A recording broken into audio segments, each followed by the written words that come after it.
Mengapa begitu banyak buku-buku motivasi atau buku pengembangan diri yang kedengarannya sama semua? Nah, itu karena ia ditulis dengan terlalu banyak teori dan terlalu sedikit pengalaman nyatanya. Padahal buku motivasi atau buku pengembangan diri yang baik itu selalu diawali dengan pengalaman pribadi nyata yang sudah teruji.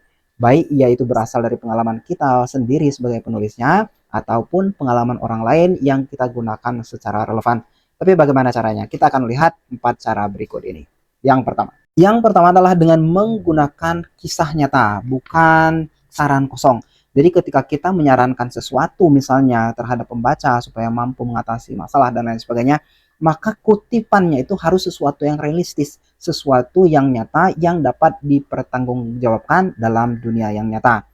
Kemudian yang kedua, tawarkan langkah yang konkret dalam penulisan tersebut, bukan hanya saran-saran umum belaka.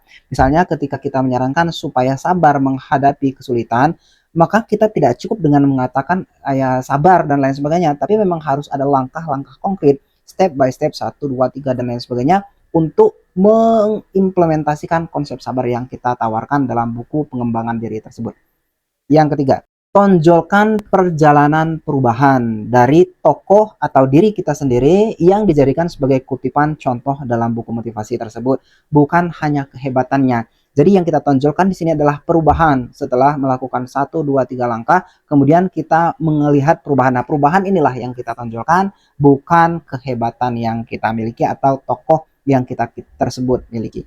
Kemudian yang terakhir, gunakan bahasa yang bersahabat atau bahasa yang tidak menggurui. Kita bisa menggunakan bahasa-bahasa yang membuat pembaca itu merasa nyaman dan tidak merasa digurui. Sehingga ketika ia membaca buku ini dan melihat berbagai pengalaman yang kita uraikan, ia akan melihat itu sebagai sesuatu yang relevan dengan dirinya sebagai orang yang mau belajar, bukan orang yang digurui. Nah, jika Anda teman-teman semua memiliki kisah hidup atau pengalaman nyata yang ingin dijadikan sebagai buku motivasi atau pengembangan diri, saya bisa menyusunnya di kelas menulis penulisgunung.com.